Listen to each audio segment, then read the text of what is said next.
Good morning, all you sugar-free warriors. It's Janet here, standing in my kitchen with my new commitment contract behind me. Remember yesterday we talked about how important commitment is, and that today we talk about how you could get that commitment down into writing. What is in that contract can really be anything you want, but what I put into mine is the date of the commitment contract, how many days I want this commitment contract to last, and then what I'm committing to, whether I committed to it, yes or no, and if I didn't commit to it, what some things are that I could have done differently. And really important is I give myself a reward. So for my commitment contract, I put that I am committing for 7 days, and you can have as many days as you want. It could be 7, it could be 21, it could be 90, whatever works for you.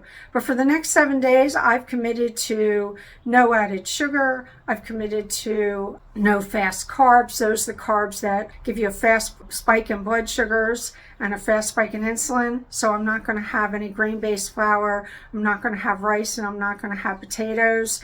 I also committed to go easy on natural sugars. That would be the sugars in dairy and the sugars in fruit. So I'm just going to have strawberries and blueberries, and I'm going to have a little bit of half and half of my coffee and a little bit of plain yogurt. And I also committed to 30 minutes of exercise. I also put on my commitment contracts what challenges might I face, because for me, it's being prepared and watching what I eat when I go out to restaurants. And I put a couple of notes on there on some of the things that I could do to be more prepared. You don't have to do this, but you can. It's helpful. Most important thing is, if you meet your commitment, you want to give yourself a reward. I've been wanting some new things for my garden, so if I meet my commitments for the next 7 days, I'm going to allow myself to go to my favorite garden store and pick up some new little ceramic animals, put around in my garden.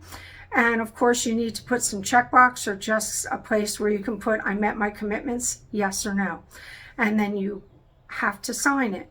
And you're going to see it feels a little differently when what you're going to do is just up here in your head, then it's just a thought, a desire, an idea. And when that ice cream cone comes in front of you when you're walking in the mall, it becomes a lot easier to just say yes to the ice cream cone than when you have a written commitment contract. You know that you've got that and you want to stick to it.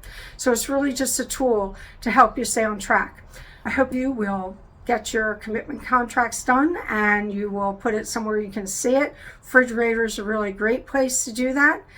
So that's it for today. Hope everybody has a great day. Thanks. Bye.